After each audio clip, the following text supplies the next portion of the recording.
Hello guys! So for this video ay pag-uusapan natin itong simpleng application na namimigay po ng BTC. So ito po, kailangan nyo lang po ng yung Google account para po makapag-login kayo. So dito makikita natin yung coins. Yung coins dyan, yun yung magagamit po natin para sa paglalaro. Ito, para makapaglaro tayo ng game where makakakuha din po tayo ng Satoshi. So dito meron din daily rewards which is day 1. 5 coins hanggang day 7, which is 25 coins. So, if may na-miss po kayong araw, ay magre-reset po yan. So, dito naman may tasks. So, dito sa task, ay makikita nyo yung socials. Pwede po kayong mag-follow sa kanilang mga social media accounts. Every follow is 5 coins. Dito sa friends, if mag-invite kayo ng 1 friend, that's 10 coins. Ayan siya, 5 friends, 50 coins. 25 friends is 250 coins. Meron din po dito mga in-game. So, if you win 10 games versus sa CPU, you can claim coins. So, ayan, makikita nyo po dyan kung magkano yung coins po na makukuha ninyo. Tapos, dito sa prize draw, ay makikita nyo dito na, ayan, ito po yung Satoshi na nandyan, 3 sats, kasi 2 players pa lang din naman nandyan. Every hour po yung draw dyan. So, makikita nyo 42 minutes and 18 seconds yung draw. So, tingnan natin how it works. Each lottery ticket by winning PVP, meaning player versus player games. Tickets automatically enter the early draw. More tickets, more chances of winning. So, makikita nyo na the prize pool grows as more players join. So, ngayon, konti pa lang po yung mga players na sumasali. So, ang app na po pala nito, ang developer po nito ay si VWeather. So, kung matagal na po kayo nanonood ng video ko, since 2019 po ay ginagamit ko po itong app, mga app po nila. Marami po kasi silang app na nagbibigay ng cryptocurrencies. Tapos dito po makikita nyo kung ilan yung Satoshi yung pwedeng ma-withdraw. Ayan, you can withdraw your Satoshi sa wallet ninyo, sa FaucetPay or sa Binance. Maganda po ngayon mag-accumulate ng mga cryptocurrency kasi mababa po yung value nila. Para if tumaas, that's the time na ibebenta natin sila. Tapos ito, meron ding leaderboard, may daily, may weekly, may overall. Ayan. So, ito po yung mga leaderboard. Kanina hindi pa kasi siya nag-load. Ayan. Tapos, meron din po ditong refer and earn. So, ito po yung code po ninyo. If your friends get 10 coins on their first win, ay nakakatanggap po kayo ng 5 coins. So, dito nyo po ilagay or enter yung code ng friend po ninyo if nais nyo pong gamitin. Okay? Ayan siya. So, napaka-easy lang po ng game. Try natin. Click natin new game. Ayan. Meron po ditong versus boot. Meron po ditong versus player. Entry coins po dito sa versus player is 2 coins. Tapos, 10 times ang ticket. Tapos, dito sa boot ay 1 coin. You can also play offline. Okay? So, try natin player versus player. Ayan. So, ayan, meron na tayo.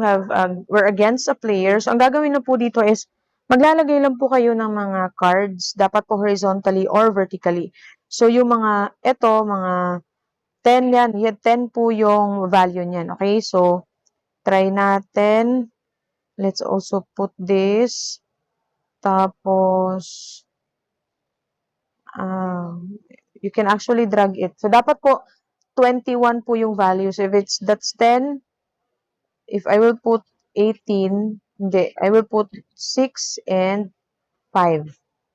Okay, 6 and 5, o dito ko ilalagay. So, makikita nyo, pag nakalagay po dyan 9, meaning 9 points. Meaning sakto na 21 yung ang inilagay po natin. Ano pa? We can still have,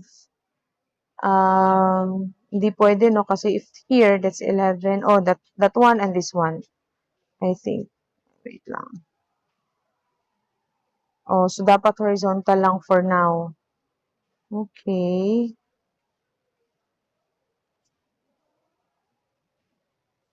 Hindi rin pwede.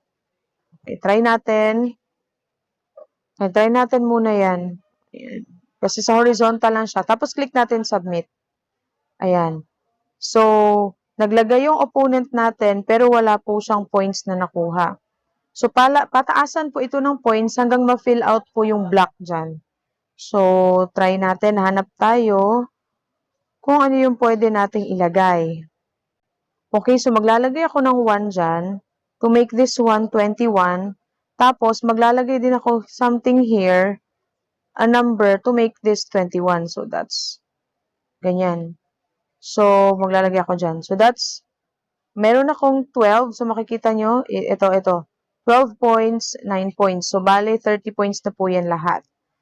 Okay, so, click ko ng submit. So, Ayan, nandito na tayo sa naglalagay yung mismong opponent game. ko, yung Po kanya, 9 dito points lang. I have ay 30. magta-tap-tap So, lang kayo ng maglalagay tayo screen. ulit. Ayan, kung makikita nyo, tap So, lang. Ang sa ngayon, baba, maglalagay makikita ako nyo dyan dito yung ng pattern sa 5. pag-merge po So, meron ninyo. tayong 12 points. Okay, that's, nakakuha tayo ng 21. Click natin submit. So, click submit. Ayan, 42 points ako, 9 lang siya. So, ito na lang yung pwede nating lagyan. So, let's see kung ano yung pwede nating ilagay dyan. So, ngayon, ilalagay natin yan. Kasi pag ito total natin, ito lahat, that is 21. And isang card na lang po yung natira. Click natin submit. I have here 66 points. 18 lang yung opponent ko, so I won. Okay, click natin okay. Ayan, pwedeng rematch. So, I got, what's this? 48 tickets. Ayan. So, meron akong 48 tickets for the draw. So, ganyan, napaka-easy lang po. Click natin close, balik tayo. So, dito meron na po tayong tickets para sa, ayan, sa draw natin later. Ayan. Para makakuha tayo ng Satoshi.